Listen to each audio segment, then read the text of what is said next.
Tinfoil Hat. Oh, what the fuck are you guys even talking about? Global controls will have to be imposed, and a world governing body will be created to enforce them. Welcome to Tinfoil Hat. We go deep, homeboy. Aaron, open your mind. Drink from the fountain of knowledge. There's lizard people everywhere. That's some interdimensional shit. Wake up, Aaron. This is only the beginning. Dude, you just blew my mind. Are you ready to get your mind blown? Good morning, Swarm, and welcome to Tinfoil Hat. You know what I am? You know what I'm here to do? I'm here to Roar! Oh my God, what was wrong with that? No. You're like the baby lion learning to roar. Simba, I'm like Simba. Rock. Joining me as always, my good friend and yours, Xavier Guerrero. What's up? And on the ones and twos, Jay Nice, Johnny Woodard. Hey, man. Hey, man. Good show today. Good. Hey, dude, I thought we had a great show. You guys are going to love it. We got the guys from Generation Zed and podcast, and they dropped the hammer of the gods on us. Okay. Hammer of the gods.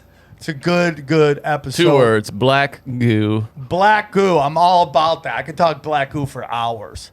Very excited, man. The big 500 is less than a month away. Yowza. And tickets are going quick. It's going to be a party. It's going to be a lot of fun. All your favorite conspiracy theorists should be there. And all the swarm packed with nothing but love. So I hope you guys can join us.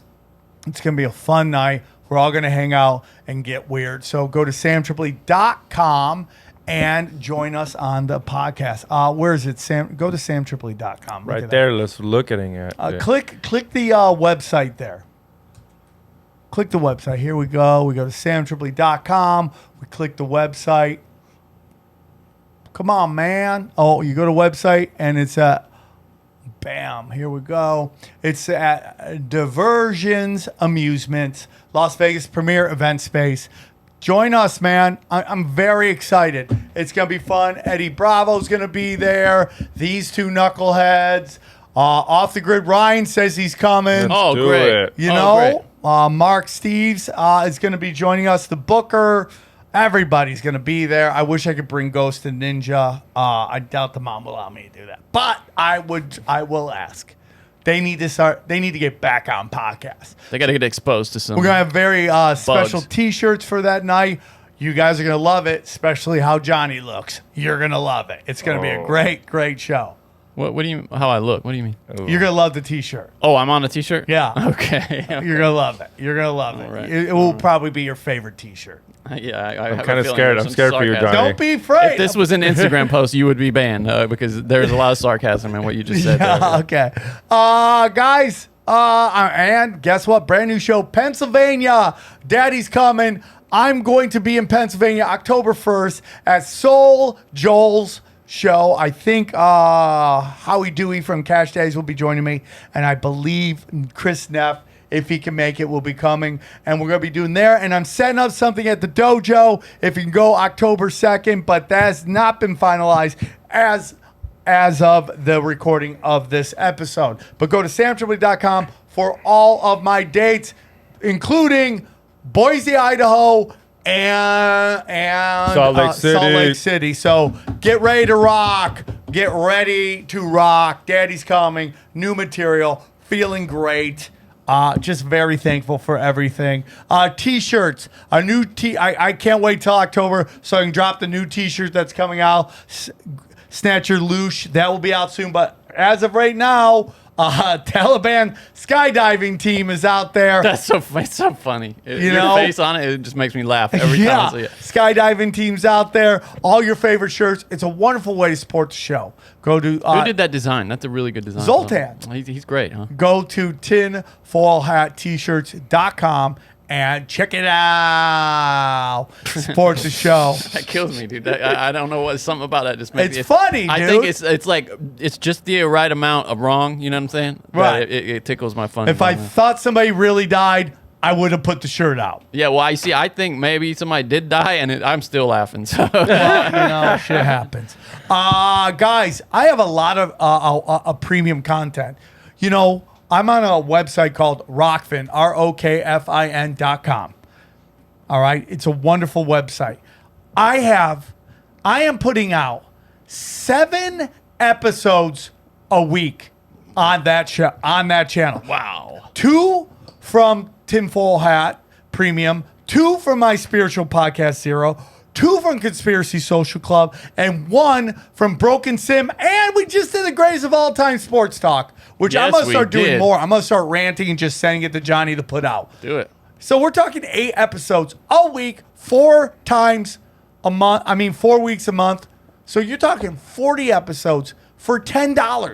$10. Someone came up to me, he's like, I had to unsubscribe. You were putting out too much stuff. I go, you're not meant to listen to it all. It's meant, hey man, I'd like to see something. You're not like a foie gras geese. You know how they force food down their throats? Yeah, and you yeah. don't have to do this. You It's don't not- have to see every episode. Just know when you're in the mood for something new's there. And if it's not just me, it's everybody on the episode on the website. These are the moments you want to have Rockfin.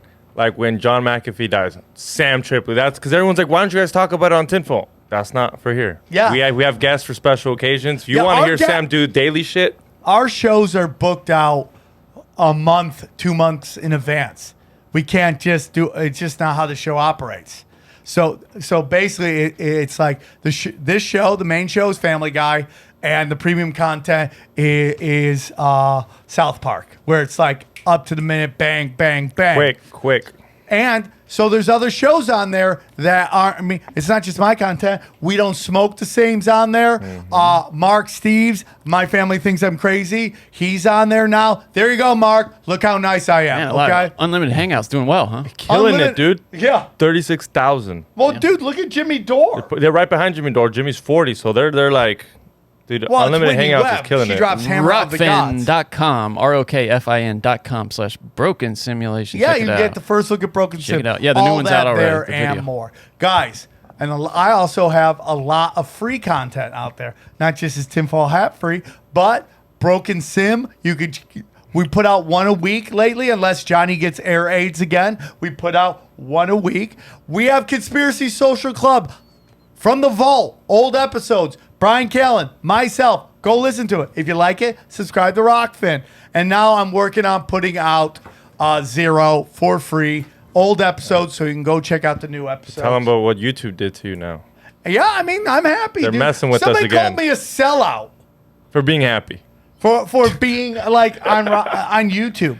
How many people that got kicked off YouTube would love to be back on YouTube? All of them? I saw that, yeah. All of them, right? So my whole thing is this. Moving Tinfoil Hat to Rockfin was the smartest thing we ever did. It really helped the show. And I have brands that are good for YouTube. Broken Sim, you don't really Broken fuck going Sim, crazy on Cash there. Daddies, my stand-up. Why would I want to take those off there? It's the main street. I don't mind being on the side street with Rockfin, which is growing by the day. More and more big names are coming on there all the time. Not Stop. to mention, I'm sure you want to start a new show sooner than later. And Yep. where else would you want to drop it?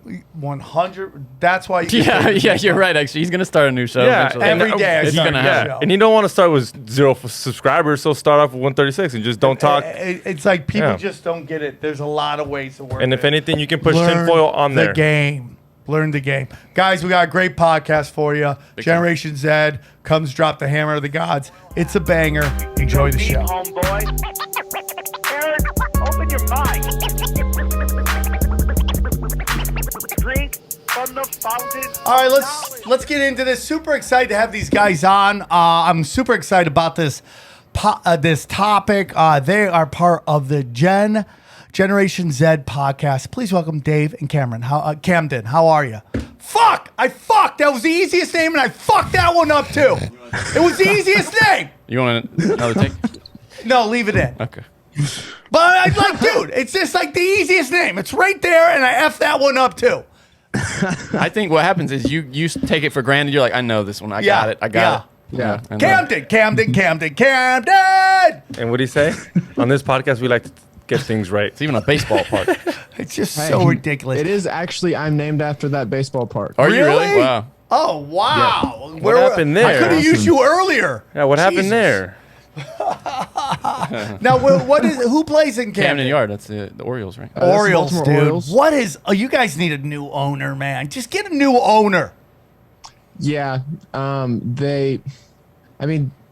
Baseball. I live in Georgia too. I'm right next to the Atlanta Braves. That's my, I guess. Oh, that team. I don't dumpster really fire like of a them team. either, though. I like Easy. the Baltimore Orioles better. Easy. He likes the Orioles better than the Braves. Sorry, brother. No, not that. I mean, that's loyal. They've traded a lot of good players. I'll give them you credit. you and Ryan Sickler are sticking it out. So much respect, guys. I'm super excited to have you guys on. I've seen your show shared many times by many people, so it's very cool to have you guys on. For those who may not be familiar with the Generation Zed podcast, tell us a little bit about yourselves and your podcast.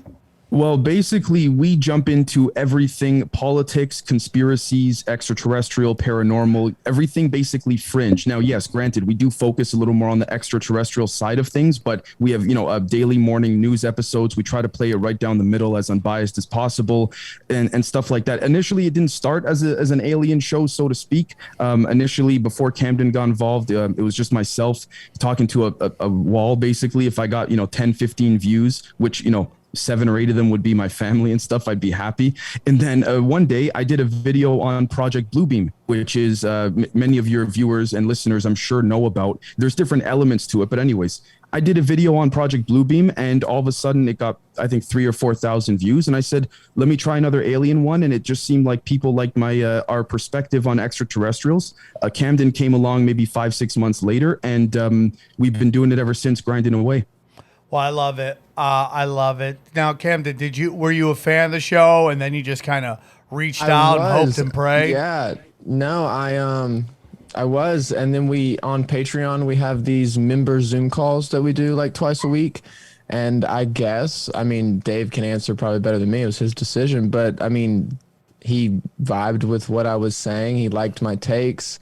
I started editing, and then just jumped in all the way and got to speak too. It was a little I was a little unprepared for it, like I'm 8 months ago I'm listening to Greg Carlwood and Dave talk on an interview, and then like 2 months later I'm interviewing Greg Carlwood with Dave. Like that's like a wild That's a roller cool coaster feeling, dude. That's Yeah. great. To tell you the truth very quickly, it was just a gut feeling. He joined our Patreon, and I said he was on a Zoom call, and a handful of them, and then we started messaging, and I said, when you get that feeling, you just click with someone, and I'm like, hey, what do you think about, editing? And then later on, he got in front of the camera, and he's been great ever since. So, Well, I love that. I do that with guests a lot on the show. Well, first of all, everyone's always like, how did Xavier get on the show? And it's literally like, hey, you need a cause? Can I do it? I'm like, yeah, sure. And that was literally, that's how I got on the show. I show up at 1, I was there at 12:30, make sure I wasn't late, and that was it. And that was the last time he was on time. Yeah. oh man. And then he just said, don't be a shit. That was the last time he was on time. So, yeah, it's like that. And like one thing I like to do on the show is, it's so interesting because I get hit up all the time to do a show, and it's very hard to sift through everything. And I'm probably going to set myself up to get an avalanche on this. But the best way I always find people who like nobody knows about is through Twitter. And these Twitter, what are those called? Threads. Twitter threads? The threads, yeah. That's where I found like Amy Says What the Fuck, Human Vibration, who are now like big names in the community.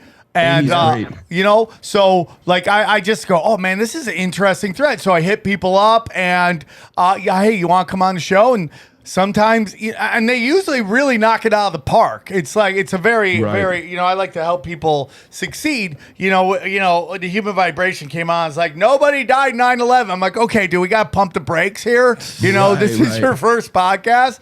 But, people loved it. So I actually, on my podcast, prefer interesting over famous.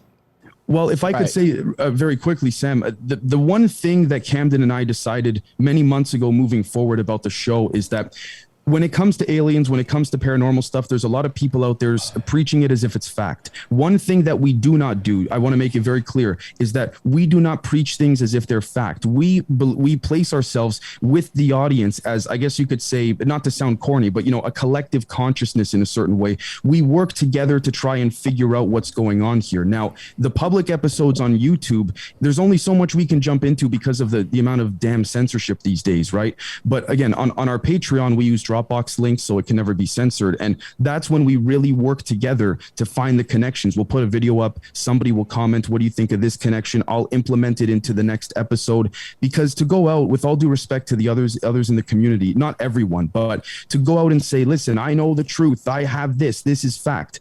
I said to Camden, we might as well shut the show down if we're going to do that. You know what I mean? Oh, yeah. I do like that. One thing, for the most part in the show, we don't try to what I try to do on the show is, like, for the hour, I'm just going to assume everything you're saying is truthful. I'm going to give you a chance to say what you want to say, and then I let the swarm figure it out. Like, if they like it, you get praise, you get love, and you get listeners. If they don't like it, hell follows, okay? And it really does. And we've lost... people who come on the show who, because they said some crazy shit, they faked the funk on a nasty dunk, and they got hammered. And it's not us. It's very much a coast to coast Art Bell kind of way, which is, I'm just gonna assume everything you're saying is for real, and I'm gonna let you talk, and then let everybody else figure it out, which I think is very important. I also think it's very important because I've been watching a lot of people get heavily invested into investigating, and and people I care about, people I think have bright futures and all that stuff. And I just want people to know, it's like when there's an old saying that when you look into the abyss or stare into the abyss, just know the abyss is staring into you. So right. And I kind of learned this over the show for the 5 or so years. I think this show is almost 5 years old, but I learned a lot, and one thing I've learned is I prefer to observe instead of participate. Today's episode is brought to you by our good friends at Athletic Greens, the most comprehensive daily nutritional beverage I've ever tried, okay? With so many stressors in life, it's difficult to maintain effective nutritional habits and give our body the nutrients it needs to thrive, okay? Busy schedule, poor sleep, exercise, stress, or simply not eating enough of the right foods, okay? This is where Athletic Greens can help, okay? Their daily all-in-one superfood powder is your nutritional essentials, okay? It is by far the easiest, most delicious nutritional habit that you can add to your health routine today and empower you to take over your health, okay? Own your health. Ownership of your health. That's what we're talking about. I can't recommend this enough to friends or family, okay? One tasty scoop of Athletic Greens contains 75 vitamins, minerals, and whole food source ingredients, including a multivitamin, multi-mineral, probiotic, green foods blend, and more, that all work together to fill in the gaps in your diet, okay? Increase your energy and your focus, aid with digestion, and supports a healthy immune system, all without having to take multiple vitamins, multiple products, okay?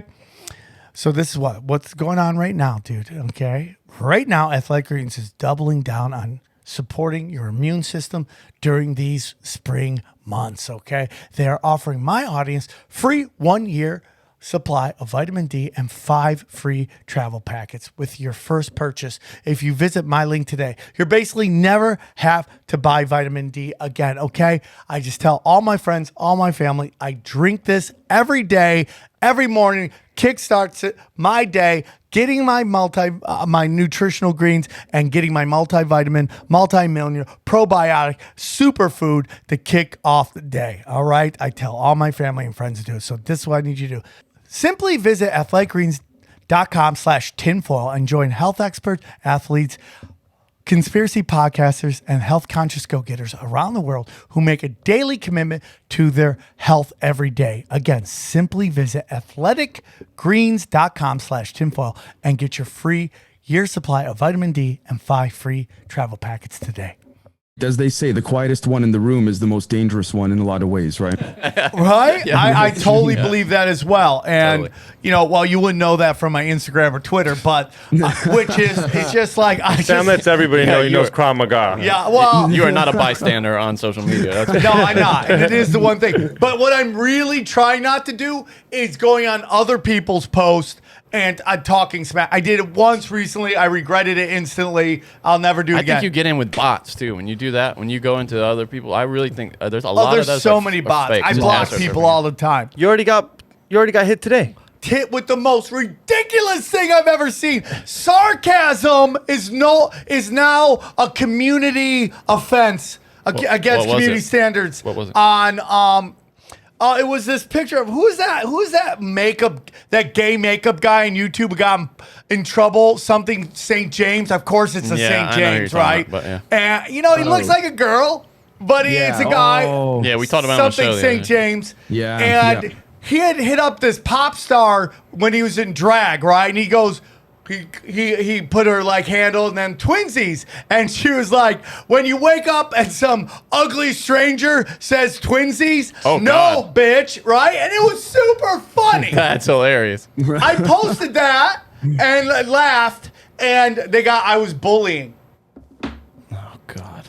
It's so crazy, right? It's The line is fuzzy. It's not even existent anymore these days, if you ask me. There's no line anymore. Yeah, no, the line's drawn in the sand and the wind keeps blowing it. yeah. There used to be a saying about the Comedy Store: the rules of the Comedy Store are written in number 2 pencil. That way you can erase them and rewrite them. Well, if I really, good point. If I could say quickly, I know this might seem a little bit far fetched, but I figure who better to do it on than your show. Perfect. That's the nicest compliment ever, by the way. I have some weird shit to say. I thought we're better to say it than on the Weird Shit Show. So, weird shit. It means my work here is done. Bum, bum, bum, bum. I just Awesome. hitchhike out town. I would dare to say, and I know that maybe some of your listeners may agree, maybe they won't. I have nothing to substantiate this particular statement, but I would dare to argue that if you take a look at the censorship that's going on these days, I would dare to argue that there is actually an intrinsic extraterrestrial involvement with regards to the censorship. Why? Because I believe there is a social structure or hierarchy that has been built that is being overseen by extraterrestrials at right above human beings, right above the military-industrial complex power. And it's a large pyramid scheme, as you would imagine, right? But I would dare to argue that the censorship is occurring for a particular regime or faction, if you want to call it, of extraterrestrials to continue their agenda. And I say this, I don't mean to go on a rant, but I say this because in 1954, many of your listeners may know about this, but maybe not so much about the details. President Eisenhower signed a treaty called the Greada Treaty. Now, he met with a handful of different races of aliens, allegedly.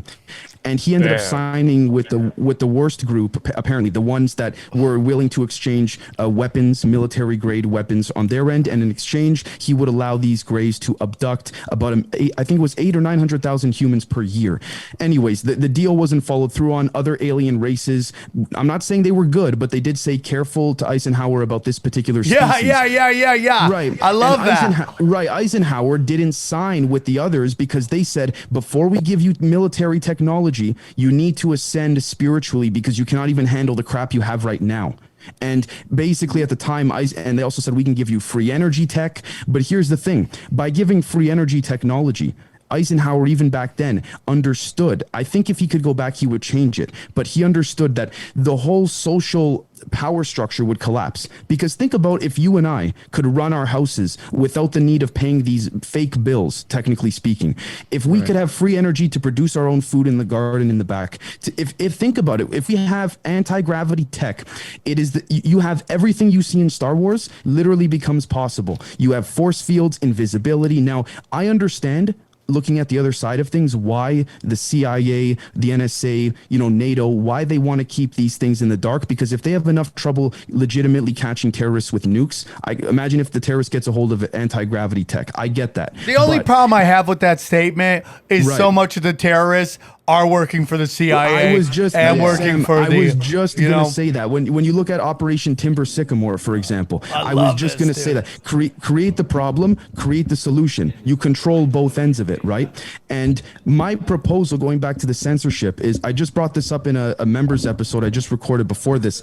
I think I don't want to say good because I think it's very context based and it's all about perception. But I think whatever alien species are now working with different world governments to sort of break away from this particular treaty or pact, from this specific species that Eisenhower signed with, are allowing people to fight back against the censorship. Like, what would be an example? Well, if you look, for example, at TikTok, now people might say, you know, Dave, TikTok, that's CCP run, or, you know, China, doesn't matter. It's human based. TikTok could allow for people to see things hidden in plain sight that the media would never show. Like very recently, there was a video that surfaced of Pope Francis pulling his nose, looking sort of like, I know this sounds crazy, but a reptilian type of mask. Now, there's two things. Could it be a body double? Absolutely. Could that mask be, you know, graphene oxide, programmable matter? Sure. But what about the other end of things where we've seen instances where it looks like humanoid, bipedal, 2 arms, 2 legs, but not human beings are seen around world leaders, not just American ones. So to me, if you ask me, when people say, Dave, do aliens run the world? I say, think of it like this. In my humble opinion, based on my research, I could be wrong, but what I'm gathering right now is, think of the old Italian mafia families in New York. You had 5 major families. Each family had their politics, they had their bullshit, they had their issues with one another, but the overarching goal was the same. I think it's that similar type of idea with extraterrestrials. Different factions, different intentions. Some just come here to stop by, literally in between their travels. Others are literally here to help. Some are here to feed off of the negative energy and things like that. Ultimately, though, I think that, again, as they say, the biggest mistake was when we split the atom. We dropped the atom bomb. Well, Because- I agree with yeah. everything you're saying. You know, just to let you know how mature I've become, I let you do your rant and I didn't yell a stupid joke I wanted to do right in the middle. Thank you. What was it? Well, when he's talking about Eisenhower did want to go with the, you know, the aliens were like, we'll help you, which sounds like every chick when they think nice guys are boring and they want to go with the bad boy, right? They're like, oh my God, you're so boring. That's stable, lady. Okay, I'm stable. He's bad. Dangerous and bad are like the same thing to women. It's crazy, but that's kind of that was like me holding back on like, who's all grown up today. Sam thinks she should be getting more dick now. He's like, why don't I get it now? Now that everything's I think going. I should be getting more what? Huh? I should be getting, there we go. All right. Okay. Or one or the other. You really peaked last show, and I think you're trying to get into You're right. I did peak. But I agree with everything you're saying. I totally agree with everything you're saying. If you're asking me, brother, I mean, I think nuclear bombs are a big psyop, in my humble opinion. A lot of people don't believe in that because there's certain times where I'm like, okay, something bad is going down. Right. Why haven't anyone dropped any nukes on anybody? And I just think that the nukes are the emperor's new clothes of weaponry. That is this giant psyop to make us think they're so beyond us power-wise that we'll never be able to overthrow them. And like everything hold on one second. Everything going on right now, it's okay. By the way, I do that all the time, so how can I get mad at anybody else? So I apologize. Don't apologize. It's all good, dude. This is called yelling at each other in agreement. I love it. So my whole thing is, you know, look at Australia right now. Right now, Australians are realizing that this power structure that has been used against us, against them, is completely and utterly fabricated. It's the emperor's new clothes. And these cops, like, dude, you see a video of this cop walks up to a guy with a gun. Get down, move. And the guy doesn't move. And what does the cop do? Walk back. Right? Yeah. And then when they're trying to stop him, you just see this. You see 50 cops looking at like thousands and thousands of people. They know exactly what the odds are. Yeah. And Actually, minute that goes, the minute that illusion dies, Yeah, the yeah. power structure completely fails. It's like at school when you realize your teachers are idiots. Are idiots, Yeah, right? You're like, totally. oh, you're an idiot, and you're blowing everybody in class, the teacher, right? Right.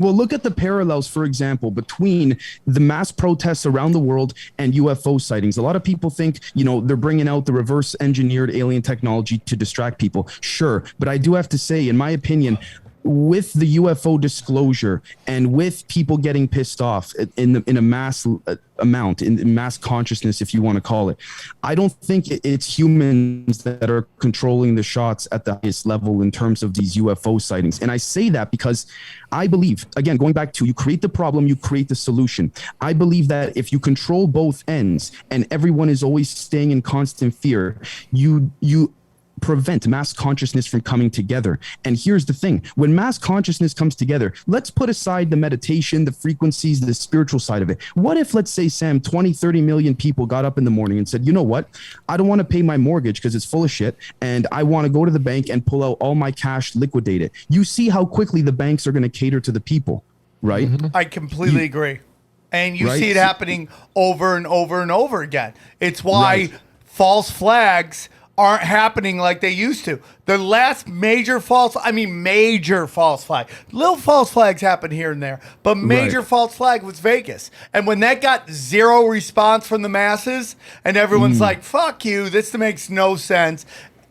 I'm telling you, man, I in my heart of hearts, and because it's kind of piggybacking what you were saying right now, is that the internet got away from them. And you're like, well, why would they let it get away from them? Unless there's something out there that is more powerful than them helping it get away. Right. Well, that's like when at about a month back or a month and a half ago, if I'm not mistaken, at the Pentagon briefing room, I forgot the gentleman's name, that part of my English, that jackass, that very government-looking guy he's the Pentagon spokesman. And a reporter said, off the record, I was having talks with a DOD official who claims, again, off the record, that you guys have retrieved craft and alien bodies. Is this true? If so, where? And you see the DOD spokesperson. This is him. John, I just, let's not get ahead of the report today. The report referring to the UFO UAP report in the COVID bill, right? So it's right, like you said, Sam, it's right in front of our faces. It's right under our noses. Now, I know there's different people, Phil Schneider, the deep underground military bases, Stephen Greer, Lou Elizondo. I know there's different factions. I would argue personally, and I would say this to their faces, Stephen Greer has been contacted by extraterrestrials of a certain faction. We look, for example, at Lou Elizondo. Many say, once a government spook, always a government spook. I'm not saying what's right or wrong. That's not for me to say. But if we evaluate all the different elements of things, something is pulling the strings, and I don't think it's human. So let's get into something you brought up real quick, because the minute our listeners hear about aliens, there is a small faction of them that will be psyop. We've had Dave Weiss on here, right? Dave Weiss, who is a flat earther, who is totally like, dude, I think there's aliens. I think extraterrestrial means extra territory. So he's open-minded to it, and that's somebody who thinks that we live under a dome. And again, I'm open-minded to everything. I don't know. I flunked first grade. I make no illusions. I just put out the information, and you sift through it, and you pick what it's JKD shit, man. It's Jean Kundo. Take what works, leave what doesn't for you. That's what it is. I don't think we all need a universal fucking understanding. You have to understand what you feel. So I do believe there's beings. I think they're interdimensional. I do not believe in space travel. I believe in dimensional travel. Right. Well, for example, to add to what you're saying, think of space and time. Think of space and time being your bed, literally your bed sheets. Now take a soccer ball or a bowling ball, and so the bed sheet is flat, right? It represents space and time. Think about a soccer ball or a bowling ball on the bed. What happens when you roll it? The fabric bends based on where the ball goes. That would be space and time. So instead of traveling in a linear way, if you could pull the fabric to you, you're not really going anywhere, but at the same time you are. You see what I'm saying? Pulling B to A. Pulling B to A, like you said, instead of traveling through space in that regard, right? And so, So one more time, explain that again because I'm sure. stupid. So like you normally go point A to point B, or the bed sheet method. I guess actually I have it bed right here. I could even do it. But you literally, as you roll the bowling ball down the bed sheet bends with it on the sides of it. Like it's got gravity. Think of it like it's weighing down the bed sheet. So space and time is bending all around what you're moving. And so I think what he was getting into was the interdimensional travel type of thing. It doesn't even need Sorry, Sam, think of this. You see this piece of paper? Think of this paper as space and time, right? Instead of traveling across the paper straight, which is what we think of. Imagine you start here, instead of going straight, you bring the other side to you. I think that's interesting. I think that's interesting. Right, and it can explain. We talk about when UAPs, I guess is their new term, unidentified, pull away from you like crazy fast at speeds that people can't. Nothing could be in that craft and survive those G-forces that thing just pulled away with. No being, no thing alive. The proposal is that these craft are not putting an energy field around them, but rather they are accessing there's different names for it, but what many call the ether, which is basically what Nikola Tesla referred to as unlimited energy. So basically, these craft are tapping into the very fabric of this dimension, which is unlimited amounts of energy. Right. And so when we take a step back and we look at something like that, if we look at, Phil Schneider saying there's deep underground military bases that connect all over the world, and there's, hollow earth and things like this. We look at Admiral Byrd during Operation High Jump when they went to Antarctica. He went with an army, never mind an expedition team. He went with an army. And when he wrote in his journal afterwards, and the documents are out there, they're on the dark web, but they're out there. When he says we have to, if there's going to be a third world war, we have to be very wary of the poles, the North Pole, the South Pole, because he said, don't quote me on this part, but there will be craft and there will be vehicles and apparatuses that could totally destroy us in one shot. We just put in yesterday's members episode on Patreon, we have some documents from the DOD that were on the dark web CC'd to Trump and Mike Pence saying regarding just the Tic Tac UFOs. They were saying, oh, well, because Lou Elizondo's coming out, we should admit to some of it. In my opinion, it's all bullshit. This was all planned. But in the document, right, it's a psyop. In the document, it really is. Right, in the document, it says one or two of these Tic Tac UFOs could take out the entire United States' army and military. Now, this is, in my opinion, compartments within compartments within compartments, because a lot of people say, how could the government keep such a good secret? They can't. They contracted out Raytheon, Lockheed Martin, EG&G, Battelle Corporation. And if we look at Jacques Vallée and James Fox, when they went on Joe Rogan's podcast 7 or 8 months ago, something like this, Jacques Vallée referred to the metals that are shot off of some of these UFO craft. They are metals that you find on Earth, you'd find on Mars, so that's nothing significant. But the subatomic structure of those metals are so well organized that it would take billions, if not trillions, to produce even the smallest amount. And this goes back to what I was saying about splitting the atom. Think about a puzzle. Think about, you made a beautiful puzzle, you put it on the table, and you say, okay, I want to split the puzzle in half because, I don't know, I have to eat dinner. I want to put a plate on the table, right? So you take your hand and you start to split the puzzle gently. We didn't do that because we didn't realize the subatomic structure in the atom bomb. We were the children that came into the kitchen and smashed the whole fucking thing. Yeah. You see what I'm saying? Do understand what you're saying. Right, and that's what, in my opinion, I know I sort of went all over the place, but that connection, that intertwinement is all connected.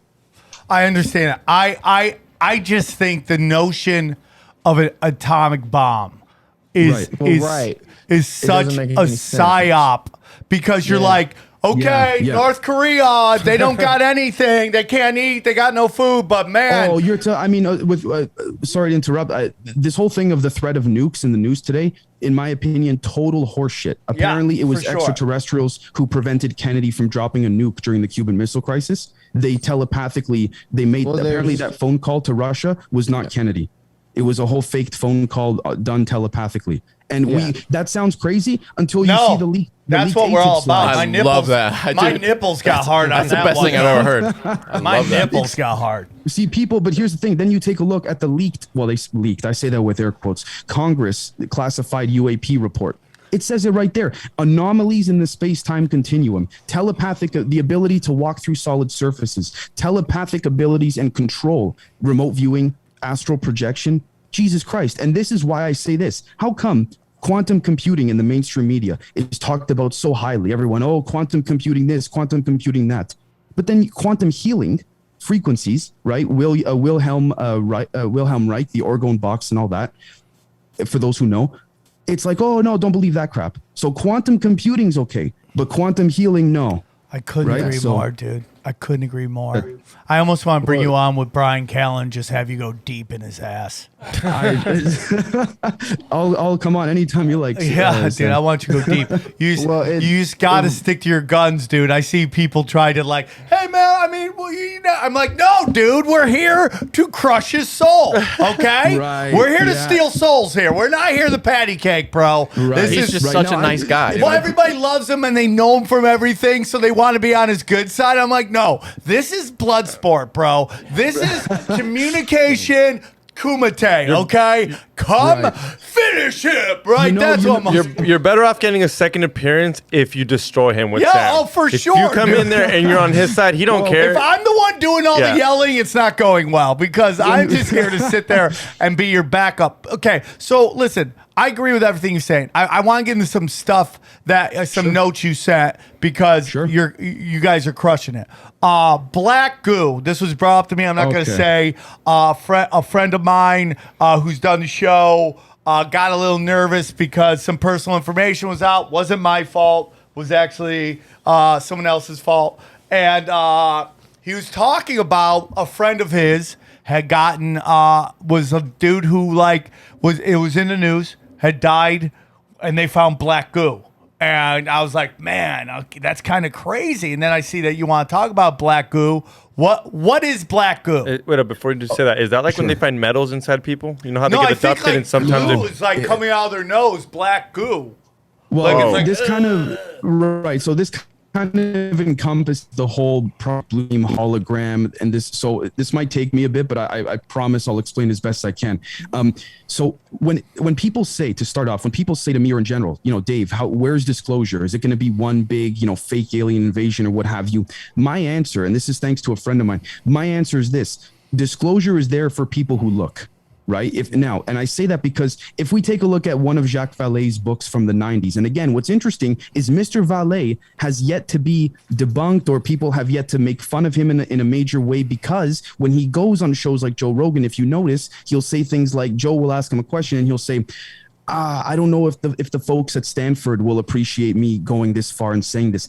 The institutional apparatus is controlling the dissemination of and the release of this information. And what does that have to do with black goo? Well, there was a group that was formed, I believe, just prior to Eisenhower or just after. Forgive me, I don't remember off the top of my head. Majestic 12. Yeah. Allegedly, right. These were generals, scientists from different fields. And apparently, the way it works is they have to name their predecessor or their successor after they pass on or move on, you name it. The reason I'm bringing up Jacques Vallée and MJ12 is because I don't believe any of this tech is new. Jacques Vallée wrote in a book in the 90s that he believes, and he's done secret government projects. He's spoken to Congress, you name it. So you can't discredit the guy. He says he believes there is some form of holographic apparatus that is actually deceiving us in ways that are actually beneficial for our perception, because we would not be able to grasp what is happening if we saw everything around us. With that being said, that takes us to black goo. So very advanced forms of holography and holograms could actually manifest into physical objects. And the reason for that is because of things like programmable matter. Now, there are things within programmable matter that are called what we would say pocket dimensions. So basically it's like you see a school bus from the outside, it looks normal. You walk into the school bus and it's the size of a football field. That's a pocket dimension. In quantum physics, in theory, that's possible. Now, that connects to black goo and programmable matter, because programmable matter and black goo has been seen all over the world.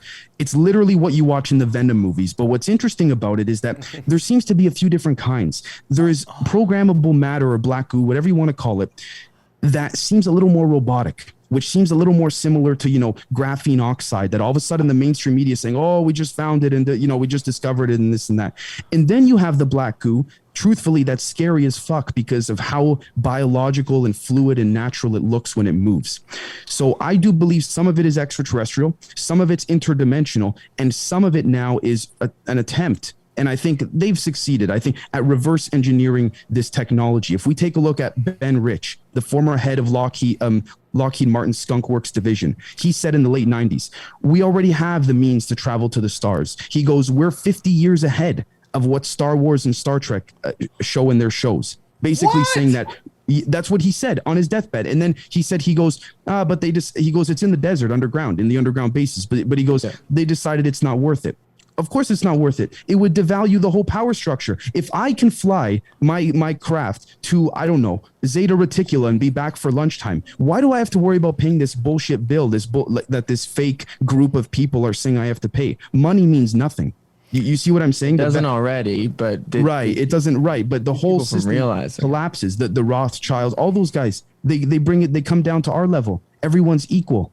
And then what do you have after that? I agree with everything you're saying. I completely. So there's this video, right? There's a video on YouTube. Of course, Brian wants me to watch it. It's about 3 special effects guys looking at the moon landing, right? And they're gonna break it down and they're gonna tell us if they think it's on a set or not. They open up, all of them have tinfoil hats on, which makes me right there go, I'm not taking anything these guys are saying serious. They're already letting you know where they're coming from, right? Right. So then they start watching this and they're like, dude, there's no way they did this. How many years ago? Whatever the landing was, 50 years ago, right? I go, if we're talking and we're listening to what you're saying, that they had the technology to do all this way back then. We the masses didn't have that technology yet because they haven't slow rolled it out. But the technology was in fact there.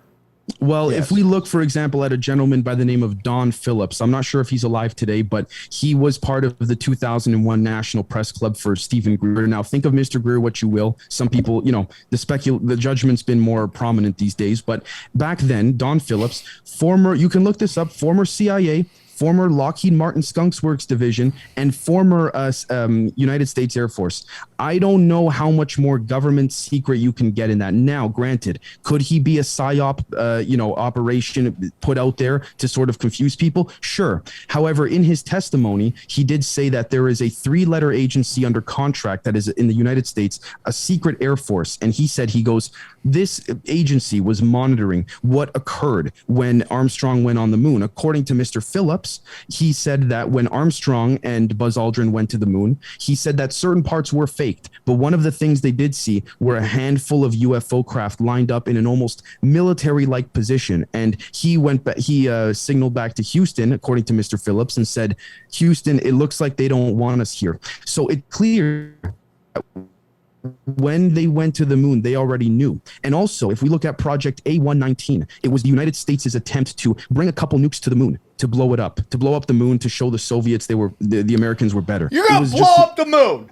They were going to blow up they were going to Project A119. Memos about it, yeah. Project A119. A119. See what happens when you hit a nuke with the moon. And interestingly enough, if you check if you check the unredacted version, they were going to blow up part of the moon to destroy a Soviet base on the moon. When the fuck did the Soviets ever have a base on the moon? First off, but the nukes never got there. They got shot down. How did they get shot down? They got shot down by the same footage we're seeing now on TikTok and all over the place, where these UFOs come as the missiles are being sent into space, and they literally shoot a bunch of, it looks like, honestly, like laser beams, or I would even like Wonder Woman's lasso rope. It's a beam of energy that like tugs itself in a fluid motion around. They shoot a few different beams at the missile, and then the missile just falls apart nice and quietly. What do you think the moon is?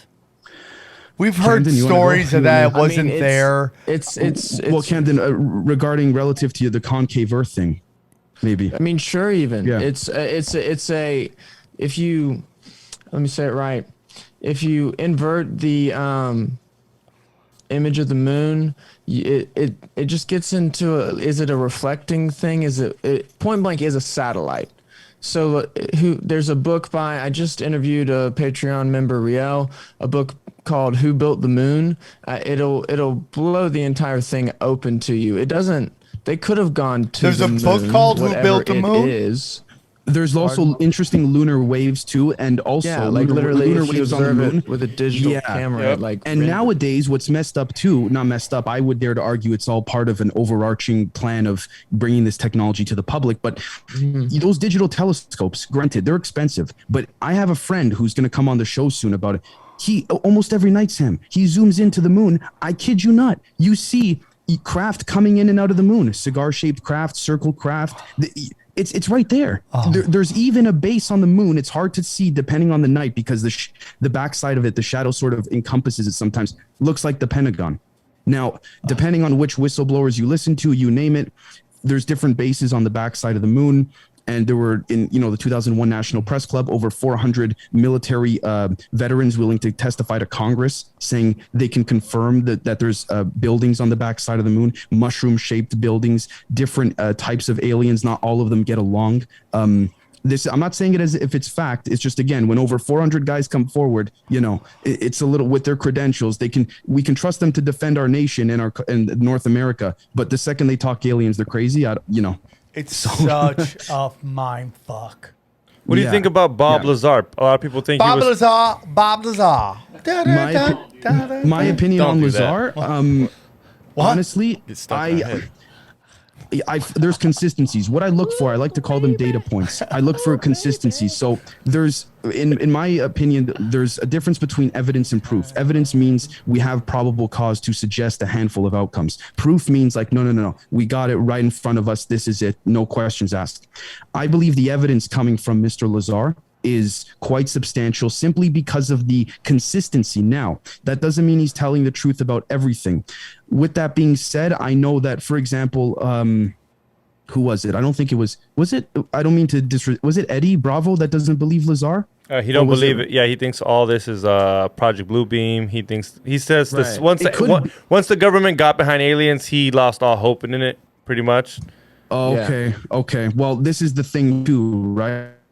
The other thing I have is that people say you can never trust the government about aliens, but when the government says something that they like, all of a sudden it's listen to the government. So, Well, I mean, full disclosure. You can't have it both ways. Full disclosure, Eddie doesn't believe anything the government says. Yeah. So he doesn't pick and choose. He's like, he doesn't believe anything what they say. And, you go back to Project Bluebeam, there is a lot of thoughts that, they're trying to use these aliens as, this kind of power play on us that we can't compete with these people. And I mean, the second I noticed that was Ancient Aliens. When I first watched the first season of Ancient Aliens, I was Absolutely. like, what the fuck? And we got no chance. And then season 10, Native Americans were in on Ancient Aliens, and it's just everything's connected. And I was like, oh, they're just preparing us for what they want us to see. it's interesting. Dude. It's interesting because apparently there are major, and this is a little bit of a side note, but there are major poltergeist events after certain UFO sightings and events whenever UFOs are within the certain vicinity of an area. And allegedly, there's different proposals, but my feeling of this, based on not just my opinion, granted, but also my research, is that because the world is at such a depraved frequency right now, not to get spiritual or energetic, Let's but do again, it. If we take an EMF reader, people have done this. The scientists have taken EMF readers, even anyone, go to the Vatican or anywhere to a mosque where people pray in large amounts. The frequency meter goes boop like nuts. So it's not necessarily what they're praying, whether it's Allah or God, Jesus, you name it. It's more so the energy being focused towards that significant point of whatever their mind is focused on. Right. So when we see things like that, I can't help but think that the reason for certain paranormal occurrences in places where normally they're not known to be haunted has to do maybe not so much with the aliens, but because the energy in which accesses the ether around their craft is so pure that it essentially acts as a portal for more dense beings, more beings that are lower in the spectrum to basically come and ascend, because from where they're coming from, it's even worse. right? I'm not I saying hell, but totally I'm- agree you know with what I mean? all this, dude. That's what I think 9/11 was. It was an occult ritual. Sam, 9/11, in my opinion, was to redirect mass consciousness. Again, create the problem, create the solution. You cover both ends of it. He's like an anti-starseed. It was Yeah, like it was like a bizarro starseed. You know, the whole story is that Jesus was a starseed. That the entities that run everything send down starseeds to shift the masses' consciousness to in a certain direction.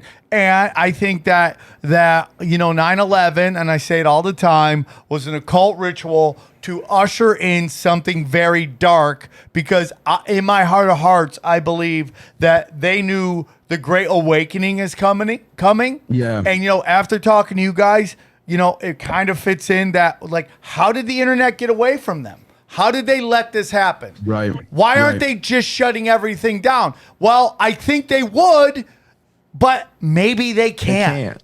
Here's Yeah. the thing, though. If you kill, let's just say we're whatever it is, we're living in a matrix, in a very advanced simulation, whether it's, or we're living in an experiment, or maybe all of it or none of it. Either way, here's the thing, whether human, whether alien, interdimensional, you name it, they're clearly smart enough. And I hate to say I hate to sound general, but they're clearly smart enough to know if you start attacking the masses, who the hell are you going to rule over if you kill everybody? I agree with that as well. Who's going to work your stuff? Who's going to do that? So it's like, it's a degree of what is going on. Degrees. It's like so much of history is a lie. So much of history is a lie, if not all of it. Okay. If I could say very quickly, this is coming out tomorrow. I don't know, depending when you release this episode, but a 4-star Russian general, doctor, scientist, physicist by the name of Leonid Ivashov. Hopefully I didn't butcher his name. He wrote a book about 2-3 years back. He's written a few before that, but he wrote a book about how he said, and he provided documents to prove it from Stalin's era. Basically, Hitler never killed himself there. He did escape to Agartha, Hollow Earth, which, New Schwabenland, as they called it. There we go. You're hitting all the buttons. He said, right. And then he said, this is interesting. Anywhere in the world, no non-Russian speaking publisher will publish this. Interesting. You have to read it in Russian. You have to. You have no choice. I mean, you could translate it manually, but geez, that's a pain, right? He says the main reason for all the wars around the world, it's not only for profits, but he also said above that, there is a select group that part of the group that wants profits too, but a select group that is searching for ancient esoteric technology, stargates, and knowledge. He said Hitler and Eva Braun escaped in using submarines to get into Hollow Earth, but they were protected by, I know this sounds crazy, but humanoid fish, basically mermaids. And similar to the Lake Baikal incident, Mr. Ivashov said the Allies went after Hitler, and these beings simply used their hands once the submarines got close to Hitler and that group he made a deal with, used their hands like what you see in Aquaman, pushed the water, and the submarines took a massive hit. Everyone inside was still alive. It was basically a warning, like, listen, back off. And this is again, we can trust him to be a general, a physicist, an ambassador, a doctor, but the second he writes a book about this, you got to write it in your own language. The world can't know. Hold on. So you did an interview with this guy? No, this is just right out of his book. And his book is coming out. It's already out. I just manually translated it because I was that interested. You did? Yeah. Well, That's what's coming out tomorrow, though, is the translation. Hold on, you're selling a translation of it? No, sorry. I'm not selling anything of his whatsoever. Let me be clear. I personally got his book and then translated it, like, slowly, certain paragraphs. I would put it into Google Translate. But what's coming out tomorrow? What's coming out tomorrow? Oh, our Patreon video that relates to some more deeper connections to Leonid Ivashov's book, and that's. I can't believe nobody will make this book. Come on, man. This is like remember when the Stargate in Iraq? Right. Yeah. Well, dude. Yeah. That's my whole theory, dude. That's my whole theory. Apparently the Venusians were not happy about that, and I could be wrong. And so when you say that, you might say, Dave, when you say the Venusians, what do you mean? There's certain beings. When you say Venusians, what do you mean? There's certain beings that were used to live, interestingly enough, on Venus, on the surface of Venus. But according to them, this is what was the name of the Camden, the stranger at the Pentagon? What was it? Oh, Valiant Thor. I believe Amy spoke about Amy says WTF spoke about this too. But him and his crew that came at the Pentagon and stayed for many months and years, basically were explaining that they lived on the surface of Venus many, many moons ago. And because of self-destruction, similar to what we're going through right now, they could only live on what they created their own satellites, terraforming in the orbit of Venus, which is why if you check the mainstream media, you notice in the past 5-6 months, oh, there's suddenly possible life on Venus. It's all there, right? And so Valiant Thor was basically saying, listen, you've made the deal with the Greys. It's a little bit difficult for us to sort of bypass that. But once this contract is up, apparently there was a 50 or 60 year deal, something like this. And he said, we're going to, we can help you out in this and that. And they were not happy during the Iraq war that allegedly during Operation Desert Storm, they were looking for a Stargate and they went back for the Stargate. And it's interesting because Operation Desert Storm was the first operation allegedly that, according to multiple military whistleblowers, that used the TR-3B, the most popular allegedly reverse engineered alien craft, the Triangle, the one that everyone sees, the triangle with the light in the middle, or the triangle. What is that? The stealth bomber? Okay, so there were a few things that came from that. Don Phillips, Ben Rich, they all mentioned this too, that there were all of the stealth bombers allegedly came from Roswell technology. According to Colonel Philip Corso, he said the integrated circuit, fiber optics, Kevlar, and the stealth bombers all came from the Roswell crash, reverse engineering that particular metal, right? Now, he goes, how do I know? He goes, I was there. His book, Colonel Philip Corso, what happened? I think it's called After Roswell. Day After Roswell, thank you. In the late 90s came out. It explains all of it right there. And it makes sense when you look at the big picture. How did we go for hundreds of years as a species? We evolved, but nothing crazy. And then in 70 years, I agree with all that stuff. I agree with all that stuff, man. That is some crazy ass shit. Sam, I could be wrong. Like I said at the beginning, the whole point is to work on this together collectively as a community. Because but these objective facts seem to be there. But another important part of it is the psyopiness that you were mentioning about nukes, about all of it. Well, there's a dichotomy, a duality even brewing in the UFO community, which is so strange to me. Like, oh, guys, we're falling for it. Like the Lou Elizondo, they're all demons. The Stephen Greer, they're all good guys, and they would have killed us all if they wanted to already. Like there's this two-party system in the UFO community developing even, and it's something we have to be careful of. Because the government is telling us what they want us to know, and all those things, like ancient aliens, like you said. Right. So, like it kind of is the government's fault that these theories and these speculations can run so wild. Well, that's what they want. That shit they give us, and then actually lying to us point blank. Did you see the FOIA dump a couple months ago? The Nixon administration was considering the FOIA dump. The CIA Nixon administration was considering bombing parts of Miami to justify going after Castro. You think that's changed? You think that's changed now? And I have family that says to me that they believe they're great people, but they believe in the system too much. They go, Dave, that can't happen now. Are you kidding me?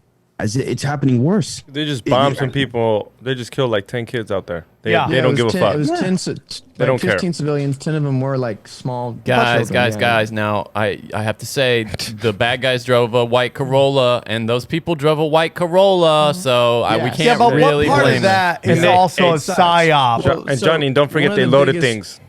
They loaded things into the car. They put things in the car. Right. But so the biggest point you want to make about all this is we're not saying that these false flags and you talked about 9/11 we're not saying that they're not real. We're saying that these people are so fucked they don't care about the loss of life when they do these things. And that's the really fucky part about these false flags.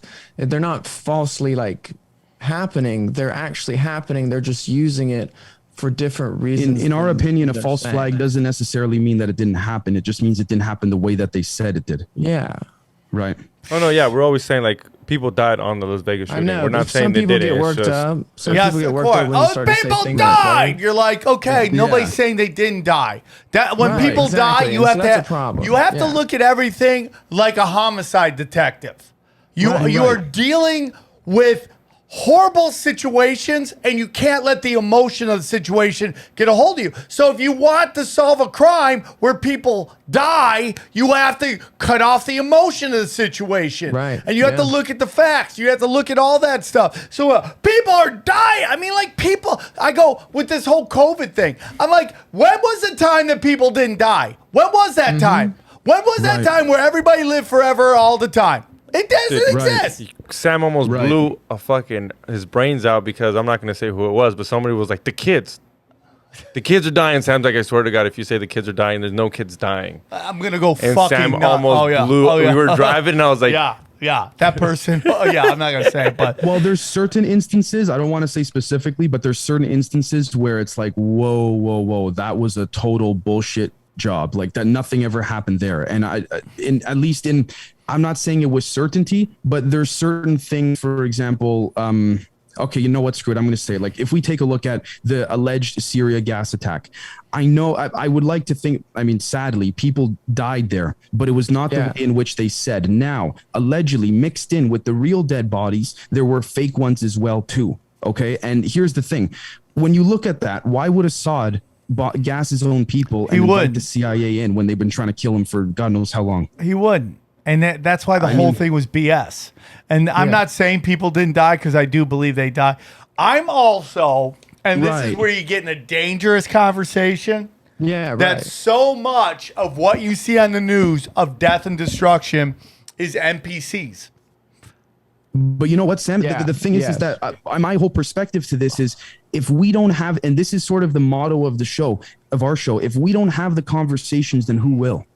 Well, I do that all the time. Like I've had people on and we've had debates for, I believe, that there's Jesuits, Zionists, communists, and people want to go Jew world order. And I'm just like, I think they're middle management based on everything that I've studied. Yeah. And they're the people who are crying about Jew world order are also the ones that are crying about how, Hollywood is like saying all white people are racist. And I'm like, you're doing the exact same thing. Now, are there people of the Jewish religion in power positions doing shady shit? Of course. It's like, it's bad apples. Every group has. Exclusive. And is the Jewish community doing themselves a giant disservice by defending everybody all the time in some fucking identity politics type of situation? 100%. Because that is the brainwashing mind game that they've been brainwashed to do. It's just the way it is. I'm Italian and my family, truthfully, I come from a family of plumbers. Does that make us involved in organized crime? 100%. Imagine being Armenian in LA and saying there's not shady Armenians. And we had a genocide that fucking inspired the Holocaust. So it's like, it's so ridiculous. And it's if you could play the power game of who can't take a joke, Jews are number one. Jews are number one. Number one can't take a joke. Number one. And it's just like the way it is, man. It's like either, and I'm sorry, because as the internet keeps going, more and more information gets exchanged. And if you don't get in ahead of this, you're going to get behind it. And that's my humble opinion. But I want to get into that because there's other things I want to talk about. I was going to ask you before you get into that. You brought NPCs. Yeah. The other day I was thinking, I was like, there's 7 billion people in the world. What percentage of them are NPCs, if you had to say? Well, if you're asking me, I don't think there's 7 billion people. What percentage of the people that exist would you say are NPCs? If we're going with 7 billion, I think 2/3 of them. Okay. Damn. No, just like Twitter, you're all talking about bots on Twitter. I think verifiably now 48% of Twitter is bots. That means almost half of the people you see in any of those threads, they're bots. So like there doesn't even have to be 8 billion, 7 billion people, and there doesn't have to be a set number of NPCs because they'll just like create that when they need that number. You know what I mean? Okay. Like it doesn't have to be a set number. If it's all like virtual reality, augmented, or what's the other one? Reality. Diminished reality. Diminished reality. I couldn't think of that word. Diminished reality. If they can make us see and not see anything that they decide to at any given time to that's where like consciousness and focus goes, then it doesn't have that's to like be a mini. number. mini Project Bluebeam. There's something called 0-point energy, which is again the technology that can access the ether, which the UFO craft use. But there's something which Camden will be doing an episode on our show coming out soon. 0-point field. The 0-point field, where basically because human beings are essentially transmitters, and according to another Russian general, he said back in the 80s they were able to contact a few different alien civilizations simply without chemicals, without technology, without anything, lying down, remote viewing. But he said they had to fine tune, and I quote, the energy contour of the brain, sort of like tuning the frequency of a radio. Right. And so basically he said he didn't want to get into more detail because he said it's, classified and this and that. And funny, the mainstream media in the West and Europe doesn't pick it up. But the idea is that these beings are doing what he said, but at a much more advanced rate and level. They're interfacing with thought, with consciousness.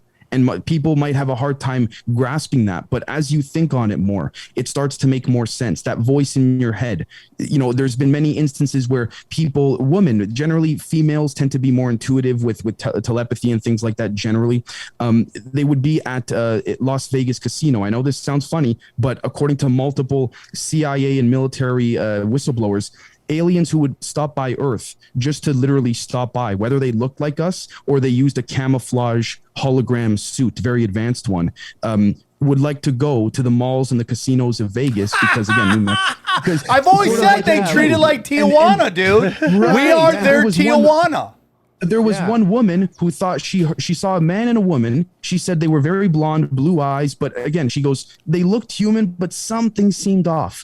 And anyways, she thought she heard them. She was playing at a table of a poker game or a roulette. I don't know what it was. And she's at this table in the casino, and she hears them talking behind her. She turns around. They're not talking. They're just looking at each other. She's hearing their voices speak. They both notice that she can hear them. The guy goes, what should we do with her? And she's hearing this telepathically. And then the woman goes, don't worry. She's not a part of the program. Leave her alone. Let's go. Not a part of the program. Again, as many abductees say, they've been taken into craft, sort of like Travis Walton. There's certain grays, and that's why I don't like to say all gray aliens are bad. I'm not saying they are, but don't be gray racist, bro. Right. That's also a weird thing. They've even done this don't be a idea racist, of racism bro. even in UFO culture, and we have to be so like, what the fuck? Like, don't fall for this. I have no idea why Stephen Greer would mention that. I had never even thought of it until he said that. I also think that there's too much of a black and white picture being painted in the sense that, according to multiple whistleblowers, there are different types of grays. The gray aliens. There's ones that are simply, servants, do whatever they say, sort of like biological computers. Other ones have a more devious agenda. Some are very friendly. But here's the thing, though. When you look at that and you see, for example, Travis Walton, he wakes up in a room of small grays. He sort of tries to knock him out with whatever objects. Karate? Krav Maga. Sorry? Yeah, probably Krav Maga. That's the one to knock people out with. Yeah. He goes down a hall, and then he sees what looks like two humans. And according to, I forgot his name, but anyways, according to a former colonel, there are ones that look just like us, literally, like that you could walk right. You could be sitting at a movie theater. Robert Dean is his name. He had a NATO top secret cosmic clearance. He said what scared them the most, the guys in the military, was that you could be sitting in a movie theater. You could be sitting anywhere. On the train, on the subway, you would not know the difference. And what scared them about that was that there were only one or two groups that looked like humans, allegedly the Pleiadians, whatever you want to call, or the Venusians. But it scared them that they could be in the Pentagon, they could be in the White House for hundreds, if not thousands of years. They could have held top level, power positions, right, within human society. That be kind of like a shapeshifter lizard person. Not some of them allegedly cannot shapeshift. Some of them are human, literally like human looking, a little bit taller than us. They can, however, their senses are heightened. They're telepathic. They can see in the dark. They could smell better, taste better, touch better than us. Their eyesight is substantially better. There are ones that are considered what they call walk-ins, where basically they're crypto-terrestrials, paraterrestrials. The bodies are bred in these underground bases, allegedly. Not always, but mostly. And then from another dimension, these beings have to manifest into this body. Why? At the 2001 National Press Club conference, a handful of these ex-military CIA guys said one of the things that troubled their scientists the most was that every single being they came across, whether there was ones that looked like praying mantis ones that looked like little elves, ones that looked like us, the Greys, you name it, they all were bipedal. It's like there was a rule within this world, this simulation, the matrix, whatever we live in, that every living being must be at least bipedal, which is what made them, like every conscious intellectual being must be bipedal. And they had trouble understanding that, figuring out why that was the case. I believe in the simulation that this is a holographic universe. And I know it sounds crazy. Yeah. Animals, I think, are just programs.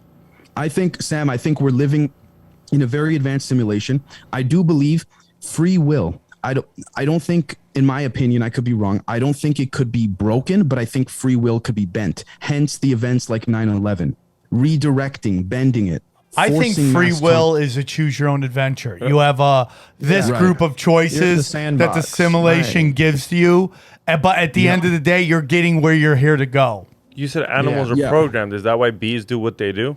Like, without knowing what they do? When you talk about snakes who are just born with the ability to hunt. Well, that's an old idea too. You see that in early medical research that animals are automatons, basically. And that's how they justified like vivisection and shit like that. To be honest, but well, then wouldn't I'm we not saying be? they don't feel pain or that they're disposable in any way, but I think they are programs that fit into the simulation that add texture to our experience. by that.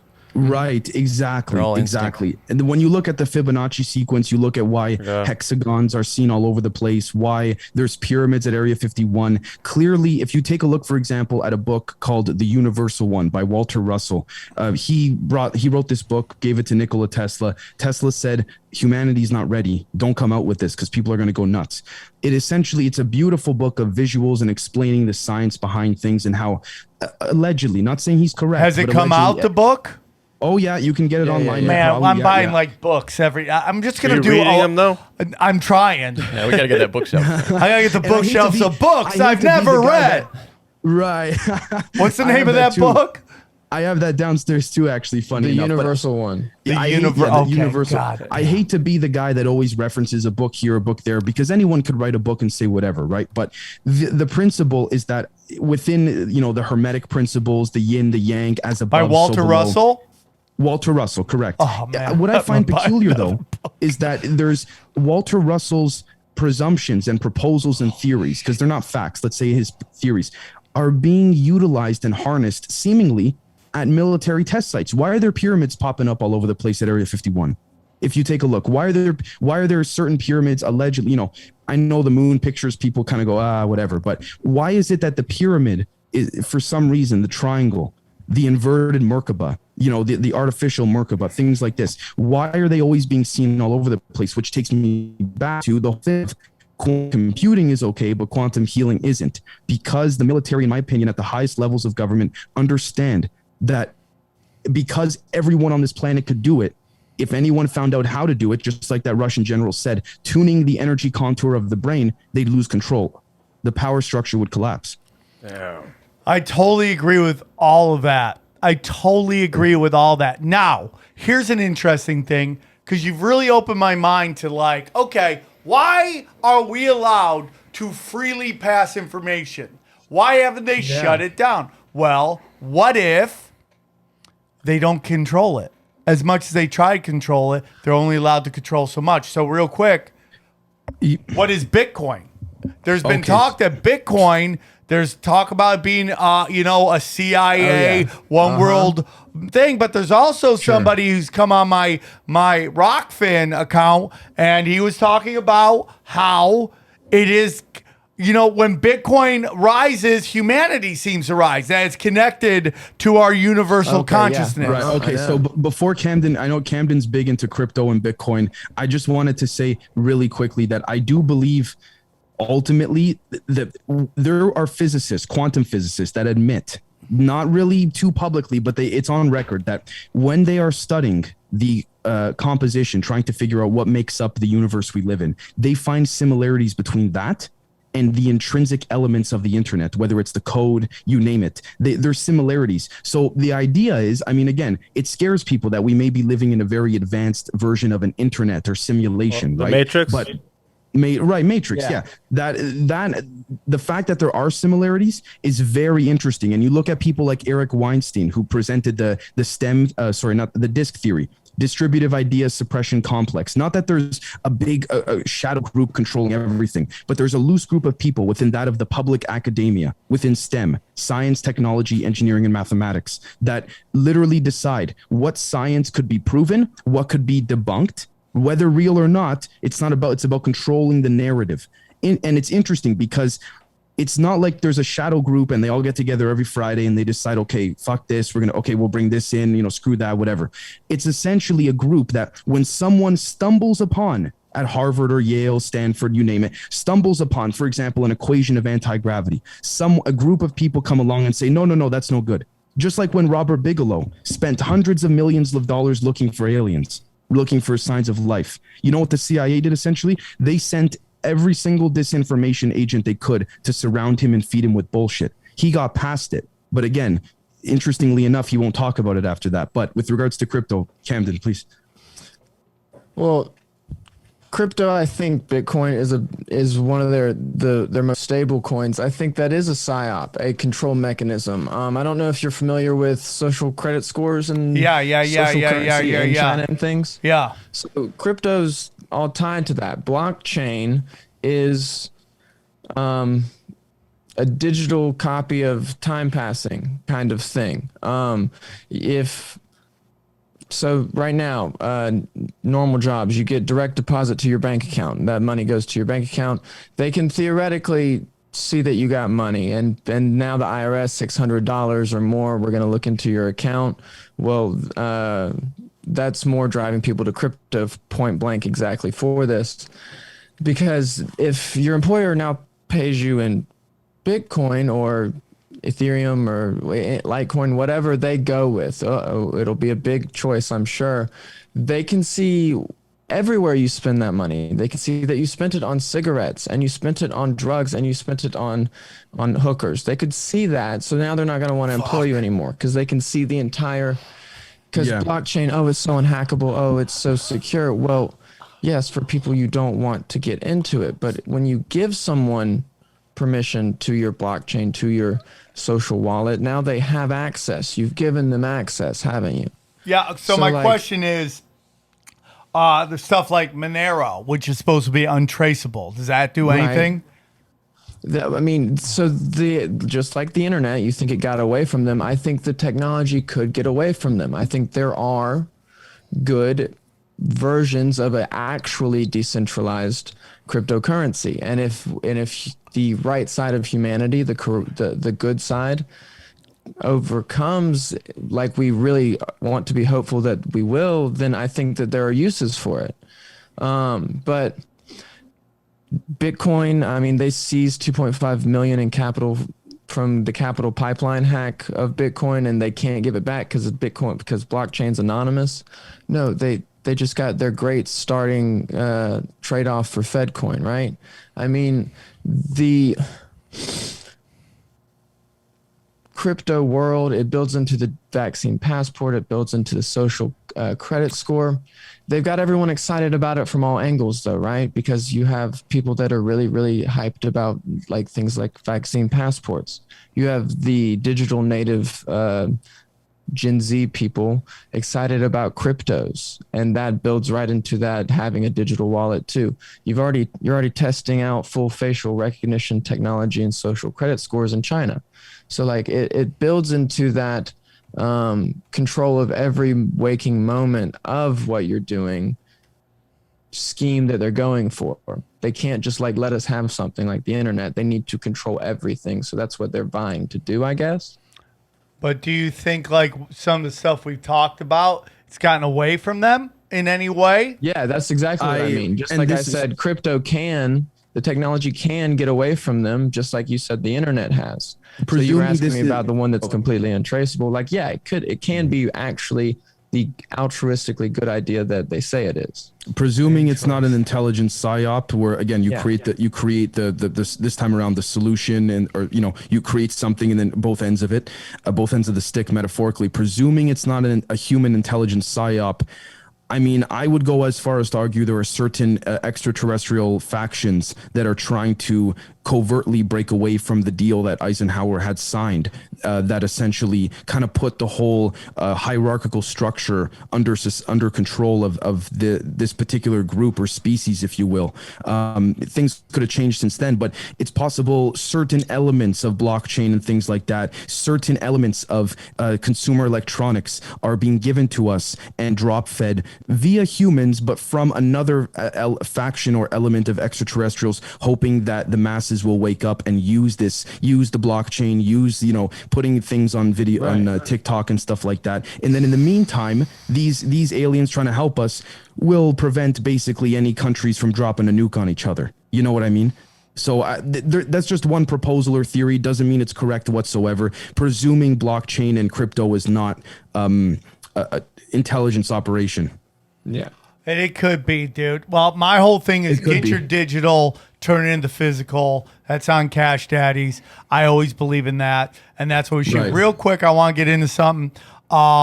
You've been mentioning, I love pocket dimensions, but I want to talk about aliens, trafficking of humans. What are your thoughts on that? Is that part of the Eisenhower deal? Is that why you don't go alone in the forest? So there are the 411 missing case files doesn't mean all of it has to do with extraterrestrials. There's a few different things that are happening here, in my opinion. It's a very, very controlled structure, in the sense that it's not that there's one structure, but there's multiple. So you have certain, unfortunately, children that go missing, that go unreported, as mentioned by multiple CIA whistleblowers every year. You have that now. In some cases, it's strictly for sex trafficking, things like this. In other cases, what you then have is you have children going missing in national forests. That's a little bit different because the national forests allegedly have these very advanced holographic cover-ups to entrances, things like this. Again, holograms not meaning you can put your finger through it and this and that. Very advanced holograms, ones where, again, looks like it's a tree, but if you can somehow get inside that tree, you go down, you either go underground or that tree's not even a tree. It's a whole other massive room, hangar, you name it. Pocket dimensions? Pocket dimension, right. Dude, I can talk about pocket dimensions all day. The reason for the national parks, the whole situation with 411 cases is that I say allegedly, but at this point, it's almost been confirmed. There are loads and loads of deep underground military bases that I believe Amy says WTF has also done quite a bit of research and detail on, that are associated with the national parks. So again, what would you do? Where would you build underground bases to help these aliens? I mean, they've already had them, but to work with them and create what's called a subterranean global network that connects into Hollow Earth, right? What do you do there? Now, what you have, there's a proposal, right? You have David Weiss, flat Earth. A lot of people say concave Earth. The Earth is sort of like a golf ball because even if there is a hollow Earth, how could you fit everything inside there with allegedly these different species, their technology, you name it, right? Now, the beings within Hollow Earth, from the children being trafficked in the national parks and the national forests, they were allegedly humans that sort of survived a world events, cataclysmic events thousands of years ago, and they were given some of this technology, but they live within Hollow Earth. And you might say, okay, but there's only so much space on the planet. It's because there are pocket dimensions within certain elements internally. So that's why when we look at in the late 90s, NOAA, NOAA, I forgot what it stands for. They basically oversee the oceans and stuff. Recorded accidentally, they spotted a blip that was 3 times the size of the Eiffel Tower. It all of a sudden went away. Someone tried to get a FOIA release on it. They took Noah to court. The lawyer showed up and said, we can't find the documents. I wish I could say that when if I ever have to go to court too. For sure. Get off that easy, right? But anyways, so the thing is again, you look at Russia doing military drills in the Arctic, right? The proposal is that there are very large beings, and I don't want to use the word kaiju, but to relate it and connect it, a form of drop feeding being Godzilla versus King Kong. Right. Admiral Byrd's Hollow Earth footage And that whole thing is actually legitimate in the very beginning when he says we got to go to Antarctica and all that. Now, this connects back to the children trafficking because Russia, the US, China have something called allegedly Project LACE, low-level augmentative crossbreeding experimentation. They have these underground bases to create hybrid humans, hybrid aliens, different species, different experiments. Now, apparently there are certain extraterrestrials that do not have the soul matrix, like a soul, like emotions and things like this, right? And they're trying to get that from these children. And this is part of the deal that Eisenhower fucked up on. They agreed. The aliens said, we'll give you some of our tech if you let us abduct almost 1 million people per year, generally speaking, children. The contract stated, sure, but you got to bring them back peacefully, return them and wipe their memory of that event. A lot of cases, they never got returned. Sometimes they were found dead. Some bullshit. Right. So, is this a public safety issue? Should people avoid national parks? Is it that? I mean, what would you say? Honestly, it's tough. It's iffy, and I'll tell you why. I hate to say that because they are so pretty, and I love national parks. Yeah, right? And there have been people who have former national park guards, former U.S. Navy servicemen and women going on. I know it sounds ridiculous, but going on Reddit saying mermaids are real. The national park thing is extremely underreported. Then the posts get taken down. How do you find it? Dark web, the Wayback Machine, that whole thing. And so these children, depending on the situation, are being used for child sex trafficking at the Epstein level, for blackmail, things like this, right? For the Mossad, CIA, you name it. In other cases, they are being used for deep genetic manipulation and experimentation. Now, there's one whistleblower who came out in the mid to late 90s, and this is why I think they need so many children, by the way. He said that he had a mask on, voice covering and everything, but it's consistent with my research of the last year and a half, 2 years. He said the doctors that these guys use, the surgeons, we'll call them, surgeons with air quotes, they don't hire them and make them sign NDAs based on their skill of operation. They hire them based on how well they could keep a secret. And so if you have surgeons that could keep a secret, but they're not that fucking good at their job, this is so terrible to say, you're going to need more kids. You see what I'm saying? Oh my God. Yeah. You mentioned pocket dimensions. What were you going to say? Well, it builds into, we talked about Epstein level things. What happened really soon after all this Epstein, Ghislaine Maxwell stuff started really coming to light, and they actually had to scapegoat them. These border crises, a lot of, point blank, a lot of kids go fucking missing, and it's a tragedy. Whether or not they're getting abducted, it's a fucking tragedy. And so they lost some of their best suppliers in Epstein and Ghislaine, maybe, and they gotta find other it doesn't. Well, one thing we bring up on the Patreon on our show is there's more evidence to substantiate this, but it doesn't take much if the border's a mess, regardless of what border in the world. But if it doesn't, clearly the agencies of ICE and the Border Patrol there's a clear dissonance and disconnection between them and Washington. Clearly there's something going on there in terms of the fact that there's no cooperation. There's apparently all these ethics issues. I'm sure some of it's BS for press reasons and what have you, but clearly there is a disconnect there. These agencies sort of operate in a rogue kind of way. It doesn't take much to, every 1,000 kids, grab 2 or 3, put them aside. You know what I mean? Literally 7,000 coming in a couple days. You know what I mean? Oh my God, these scumbags! Eisenhower was only representing the U.S., right? With that agreement, that was only between the United States and these. I'll punch all these people, dude. According to Robert, the leaks, according to the leaks, that's not to say that others haven't signed. Well, Robert Dean. Accord. Right. Well, Robert Dean was a military intelligence officer, and he was also military intelligence for NATO. He had a cosmic top secret clearance. At least to his knowledge, that was the highest of the highest. But these guys, they compartmentalize so much, you don't know if you're doing something and secretly working for another group above that you don't know about, right? Okay, I just wasn't sure when this was. I didn't know if he was representing the Allies at this time. This is what he was. Robert Dean said that there were 4 to 5 groups specifically interested in Earth, according to NATO. So my point is that there's more in the 80s. By the time the mid 80s rolled around, they had cataloged 57 different species, but only 4 or 5 of them had legitimate interests in Earth, in serious interests. I think that this was Eisenhower. This then went to NATO.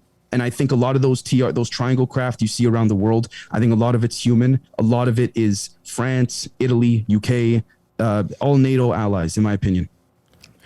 But I was gonna ask you about pocket dimensions. What do you think about Skinwalker Ranch? Is that an entrance to Hollow Earth? Is that just a dimension? Is that a portal? Interestingly enough, if we take a look at Skinwalker Ranch and a couple other areas that took place there, Werner von Braun, the Nazi scientist, was sent to investigate some of these locations. He would spend weeks there at a time. If it was so anomalistic, and I say that with air quotes, why are you sending your top guy, Nazi scientist, by the way, but whatever, why are you sending your top guy to go and stay there weeks and weeks if there's nothing there? Now, this is what I was saying before about poltergeist activity, paranormal, UFO stuff. I believe they're one and the same in an energetic sense. I believe there's been too much dissonance, but too much separation. Oh, paranormal or UFO? Which one are you? I think it's one and the same in a lot of ways. The pocket dimensions, I think in places like Skinwalker Ranch, places where your cell phone stops working, where, certain military rocket tests would shoot some rockets and then all of a sudden they would go off course randomly. I do believe pocket dimensions exist there simply because of the amount of footage coming and going of these shadow-like beings looking like they're walking or running from one place to another. If it is not a pocket dimension, it is a frequentially aligned area that harnesses ionized air pockets. And this is thanks to Boyd Bushman, former Lockheed Martin engineer, who they said it was BS, all of his claims on his deathbed. He did a deathbed video, but you look at his patents and his employment, and he worked there. He said these aliens would ionize air pockets in order to allow for more efficient teleportation and things like this. So if you integrate that in and you realize the ionized air pockets in these certain geographical vicinities or areas, wouldn't surprise me if there's pocket dimensions, paranormal beings, you name it. Wait, so you're saying it might be like a hub, like a travel hub? Is that what you're suggesting? Yeah. You're telling me it's like a Greyhound station. It's like that scene in Men in Black, That's exactly what it is. There's Men lots in of people Black. that could be in on that. Like there's Lots hubs of or whatever I you wanna know call it everywhere. Right, and I know it sounds to some people it sounds a little bit ridiculous. If you asked me guys 6 months ago, mermaids, Bigfoot, this, that, I would have said, but now, you know what? I'm leaning more to it because when you see, it looks like a demon with horns running through Skinwalker Ranch. And then, an hour later, a UFO zooms by, but then it doesn't just zoom off the camera. It zooms, it stops, and then it just vanishes. So we've been invited there. Would you say don't go to Skinwalker Ranch? Would you? Ooh, interesting. It depends. Go, I would. Okay. I don't go knowing all that. I don't have kids or anything. I would go. Personally, but I have kids. You're saying I should go. Sam has kids. Do so they want to abduct my 48-year-old ass? That's my new joke. Because nobody wants to rape a 48-year-old. I'm good to go, right? It's already blown out enough. Right? Yeah. It's like plus I have no ass to take. So I mean, right. I mean, you said you were gonna start making money on it. What? On your ass. No way. What would I say that? You went to jail? Yeah, you did on your joke. Oh, well, it's hilarious. we're not going to, don't give away my jokes. I know, that's what I'm saying. It's hilarious. Not what he's saying. It's totally different. I would just make money picking up all the soap for everybody because nobody wants my ass. Oh, you're like iron ass? Yeah. No, it's like I have no ass. I'm 48. I have no ass. Nobody wants to take it, so I'll just pick up soap. Invincible. I get it. Sam, they're going to put you right in the prison of the pocket dimension. Nowhere else. We can't do anything with this guy. Guys, great show. I want to get you on. I want to get you on with Brian. You just got to stick to your guns, bro. He's hypnotizing. Yeah. He's hypnotizing. Sure. He'll come at you and he'll dismiss you. And you want to be like, but I want to be friends with the guy who played the Israeli. Fucking, whatever movie he was in. What was that movie with, what's a famous, with Ken Jeong where he had no dick? What was that? Oh, the Hangover. Hangover, right? Oh, I want to be friends with the guy who played the Israeli on the Hangover. Nah, dude, you got to stick to your guns. You got to push back. I got your back, dude. We'll tag He's in you. a lot of movies, but he's just randomly in a bunch of movies. No, he's the best, though. I love him with all my heart. People don't realize what a great guy. Best one is Booty Booty with Bubba Sparks. Oh, yeah. That's my best experience by him. Best. I mean, dude, he's a great guy, and everyone should Where's support Bubba him. Sparks, by the way? Whatever. Yeah, where is Bubba Sparks? Never happened that. He might have gone to Skinwalker, got abducted. In a decade. Do you think they're stealing wiggers? Is that what they're doing? Guys, it was great to talk to you guys. You guys are the Batman and Robin of conspiracies. It's an honor to have you guys on. We'll do it anytime. I could talk black goo all the time. So you think black goo, it attacks people? Is that what it is? Or is it that stuff they put it on the late night commercials? It's that simple. Use black goo for any kind of hole you have in your wall, on your boat, whatever it is. You could use it positively. You could use it's programmable matter. You could use it to fix the hole in your wall. It could be a new wall. Yeah. But they use it negatively. They use it to do things like you were talking about coming out of their nose. I guess they literally could stop them from breathing. They could just clog up everything. So we're talking nanobots, right? And probably the black goo is like a substrate. Is that what you're thinking? That a holographic substrate. Now, nanobots is the way that we would perceive it and understand it, which is why I think some of it is human made or reverse engineered with some human elements thrown into there, technology wise, right? Stuff that we'd understand, our brains could perceive better. But I think nano robots is also.